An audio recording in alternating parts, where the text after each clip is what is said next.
So the subject is love and marriage.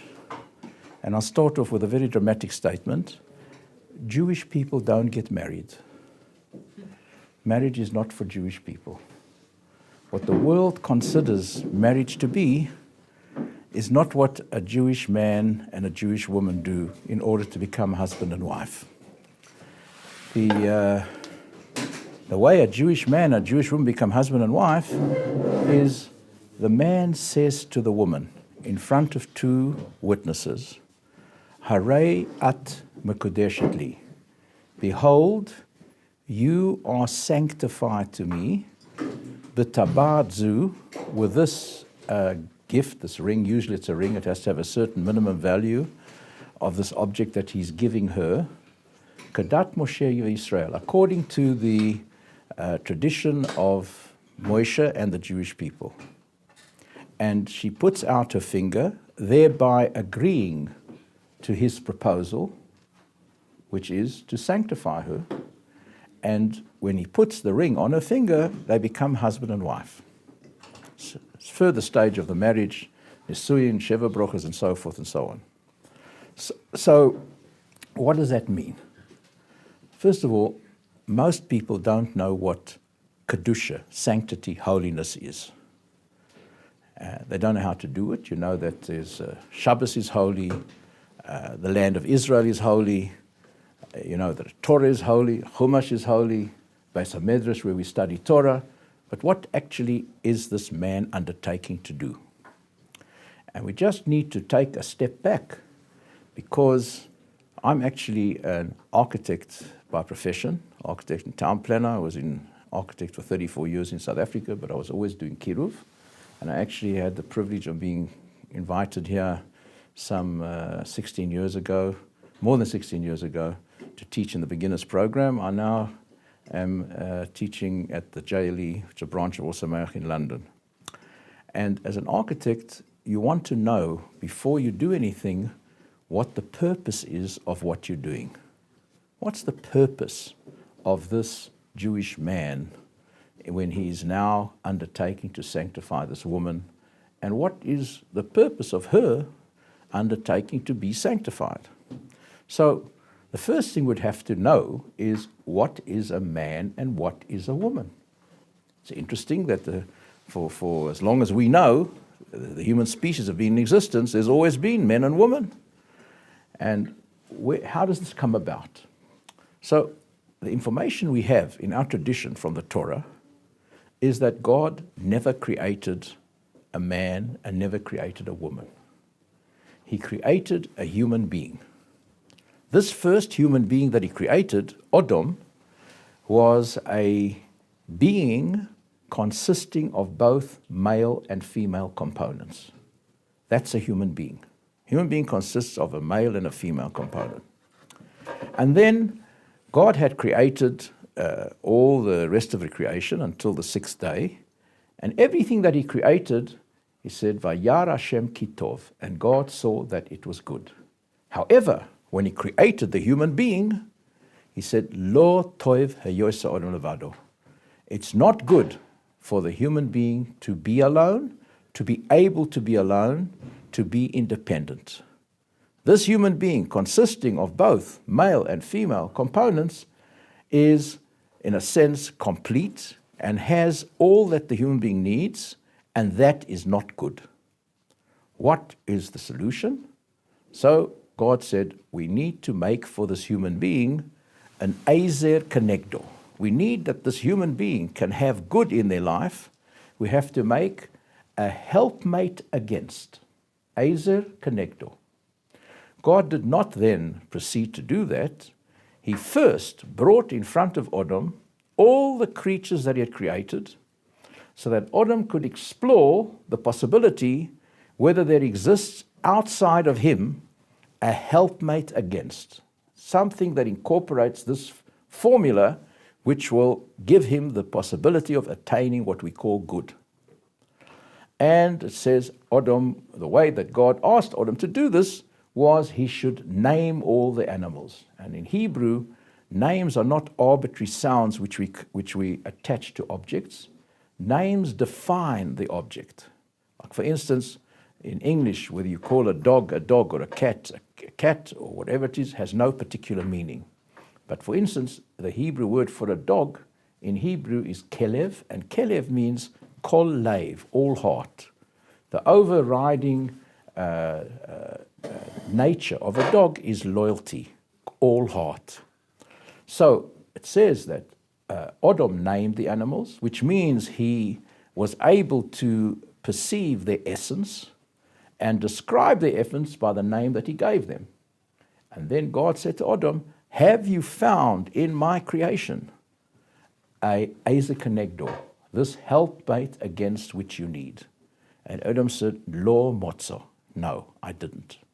Which tells us that this unique experience that can be attained between a Jewish man and his wife, ideally every human being, but due to a whole series of the sin of Adam and ultimately the Jewish people undertaking to repair the damage of the sin of Adam, this is at the moment only available to Jewish people through the whole process of the Torah and mitzvahs and so forth, which don't apply to non-Jews. So HaKadosh Baruch Hu said, it tells us that that possibility is not available through any other human involvement or experience. We can learn a lot from science, we can learn a lot from life, we can learn a lot from music, arts, and all sorts of things, but that unique result which a person can attain through a process of a husband and a wife living together in the appropriate manner is not available in any other way.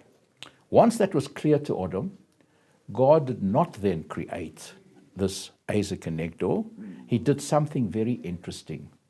He put Adam to sleep, and he took away a part of Adam, and that part which he took away, vayiven es ha'isho, he built the woman. He reformatted the part of the human being which he took away and produced what we call a isho, a woman.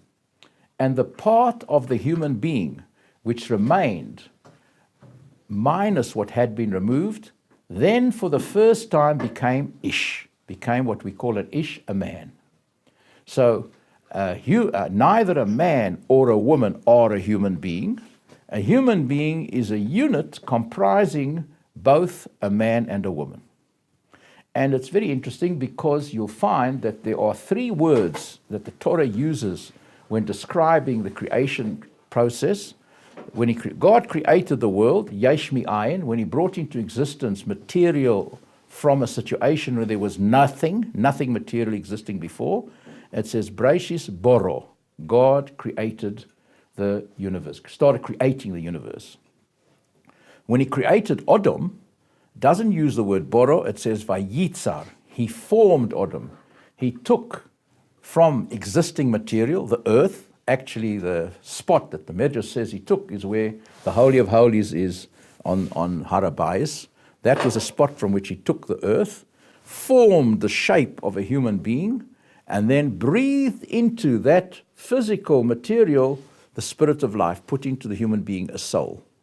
So the word used to create a human being is formed, vayitzar, he formed.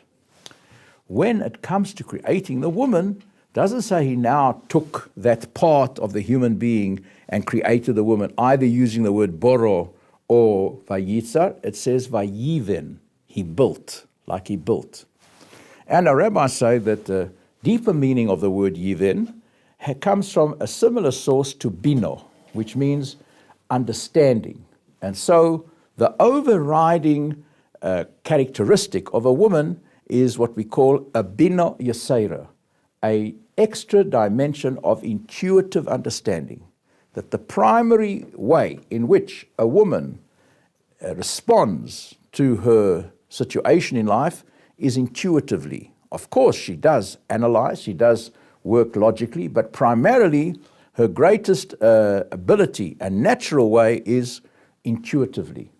Whereas a man approaches things logically. So, in other words, means that a woman has a sense of what should be and then applies it to particulars. A man has to investigate all the particulars, and from an analysis of all the particulars, he can build up an overall picture. So that is the one sense in which men and women are radically different. Now, what is the goal of the relationship between a husband and wife? And the Torah says, because of this, Al Kain, Yazov Odom es Oviv es Imoy, a man, when he gets married, according to what we've just described, he must disengage to some extent from his mother and father as his prime source of his himself. When you want to know who you are, you go back to your parents. That's where you come from. So he must disengage from them as his prime source of reference. V'dovak be'ishto, and he, the man, must cleave to his wife. Ve'yihiyu lebosar echod, and they should become like one person.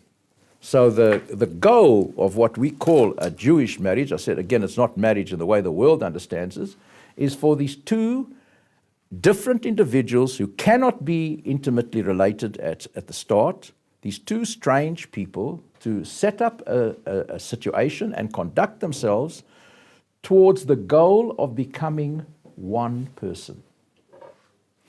And so now, how do you do that? So the Gemara says the prime responsibility is the husband. And what is the husband's responsibility to his wife, besides all the details of the contract and so forth? The Gemara says to provide his wife with what she needs. So a woman has been created with certain needs, and the obligation of a husband is to respond to those needs. And what does she need? The Gemara says two things. Of course, there's a lot of details that flow, but two things that she needs. She needs to feel that her husband loves her like himself. Not she wants it, she needs it. And secondly, she has to feel that her husband, and he has to conduct himself to honor her more than he honors himself. Yosef, Machabed Ishto, he's got to honor his wife more, so that if there's any situation where honor is at stake, he has to give her priority. Now, it's not that a woman demands this. God created a woman to have this need, and she needs it like oxygen.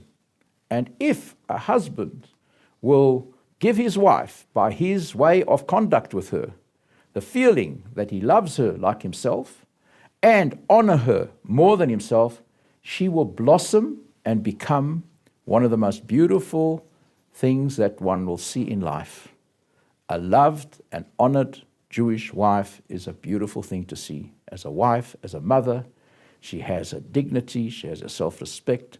She can now blossom and express the beauty that God put into her as a human being. And that's what is success in life, to liberate the beauty and the greatness that God planted into every human being. And a woman's ability to do this is very much contingent on getting what she needs. What does she need? She needs that her husband should love her like himself and honor her more. And so the whole process, therefore, is not to find the right person. Of course, you must find somebody who is very appropriate as possible, but no man can ever know his future wife or his wife, if he marries her, when he marries her. And in fact, it can sometimes take a lifetime to find out who she is, because she will be and develop according to the way that he treats her as a husband. So What can you do when you want to find a shidduch? Basically, Chazal advises just two things. Find somebody who physically is attractive to you to some degree. In fact, the Gemara says you're not allowed to get married unless you see the woman, because theoretically you could have an agent to act on your behalf, to acquire a wife on your behalf. Eliezer did it for Yitzchak.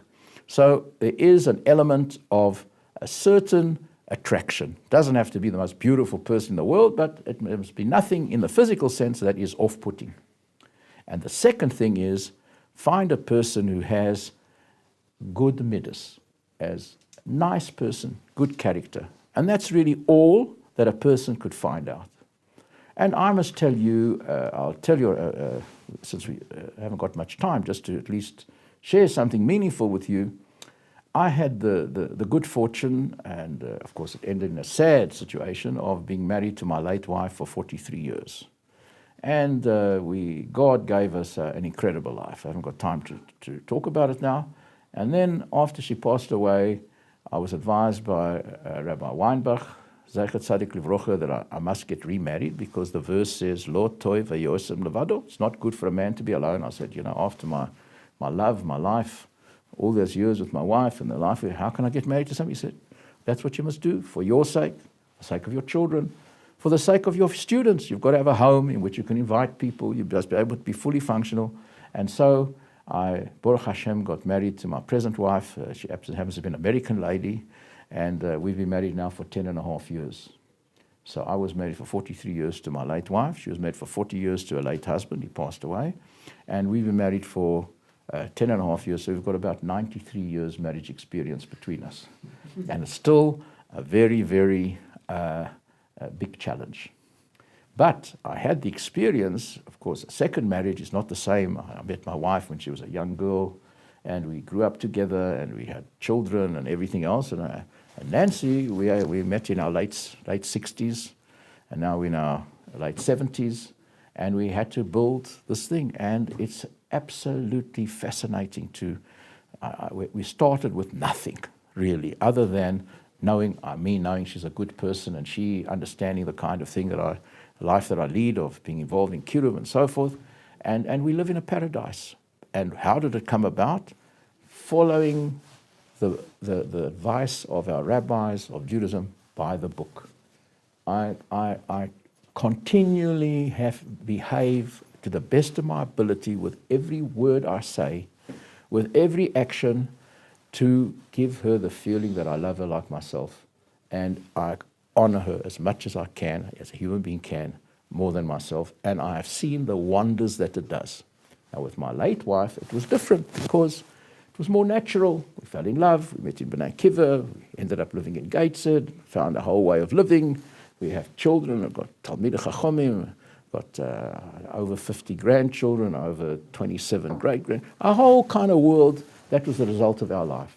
But I just want to share you in the short time that we've got left, I never knew who she was. She was fantastic. She was everybody's best friend. She could tell a person something in some sort of negative thing about themselves, and they would take it because there was no element of malice in her. And I just cannot describe, it's like a dream for me to imagine that I lived with Claire. But I found out who she was, how she died. And we actually, at that time, she got cancer while I was still working here for Or Sameach, and she had cancer for about 5-6 years, the time we lived in England as well. And in her last months, she actually was, of course, bedridden. Her legs were swollen. She knew she could never walk again. And since it was cancer of the stomach and so forth, she could hardly eat. And she got a bit of some liquid or something. And then and my children as well, were absolutely astounded to see who she was. And she would say, I'm truly blessed. So much to be grateful for. She said, Ivan, look what HaKadosh Baruch Hu did for us. We were born in South Africa before the war. And we saw the whole Holocaust. We saw the whole of Judaism grew up and found it after everything destroyed. Very little in South Africa. And miracles happened. We managed to find our way into Judaism, and we ended up living in Gateshead, and managed to see a whole Torah world, and bring up all our children. there's so much to be grateful. So a person in such a situation, and it was not that she was sort of putting on an act, she genuinely said, look, okay, this is what our Kodesh Baruch has decided, but there's so much to be grateful for. And right towards the end, I offered her, she said, do you want something to drink? So she could hardly drink. I gave her a sip of water. She said, thank you.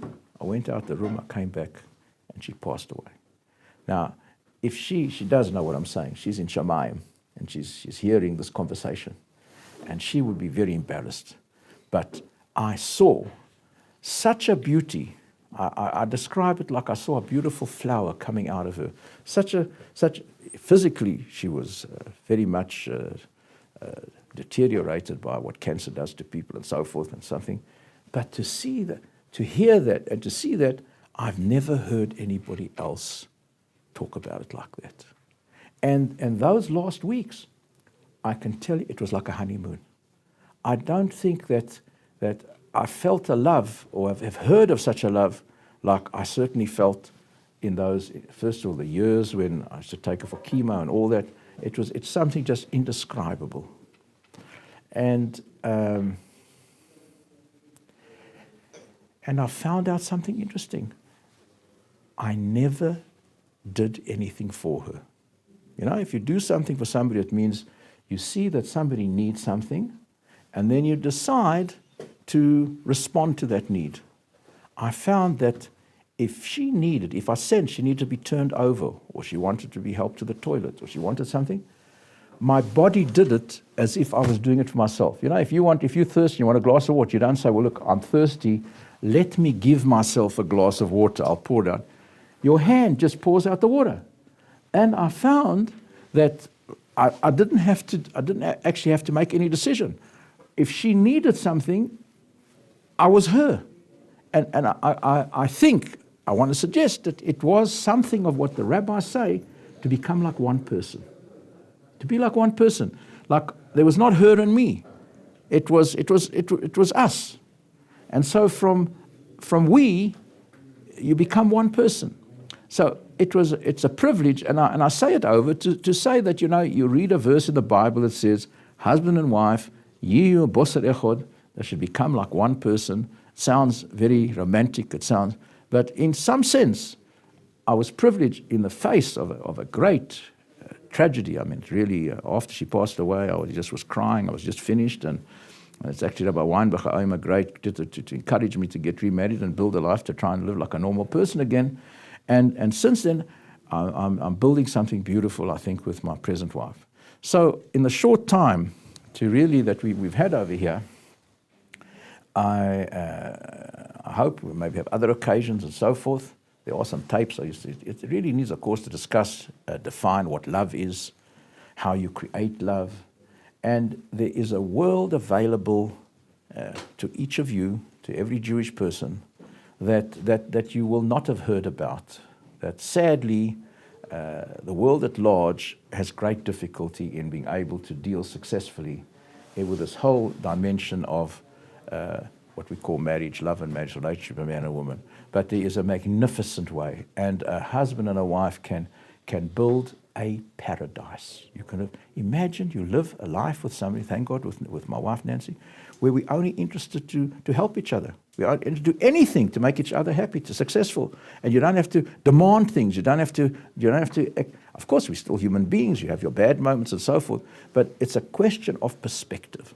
So, finally, we wish every chosn and kala at the wedding, you should build a tabernacle, a mishkan ma'ad, a little small your home should be a tabernacle. And I'll just end off with the only formula by which you can make your home into a tabernacle. You have to become a priest. You know, you have to be like a kohen. Like the kohanim in the temple and the tabernacle, one thing they never did. No kohen ever did what they want. What did the kohanim do? They did what's needed. What's needed from me? That was the prime thought of every priest, every kohen in the temple and the Beis HaMikdash. And so, how do you build a tabernacle, your home? You can never do what you want. When you kiss the mezuzah, please God, you'll be married, you'll have homes. You're walking into a place where you can never do what you want. You have to have one thought in mind. What does my wife need? What do my children need? What do my guests need? I'm a Kohen in my home. And if a person adopts that attitude in a home, and in fact, if you can extend it to all people, in all situations, when you're driving in traffic, what do the other motorists need? When you're going on an airplane, what do people, they need somebody to help you put up a baggage, carry something. You can become a Baal Chesed, so the place where it is most intimately and constantly provided opportunity to do this is the Jewish home. So, please God, my blessing to you is you should be able to build lives where you can actually create that wonderful opportunity that God presents for a Jewish man, a Jewish woman to live in a paradise. Thank you very much.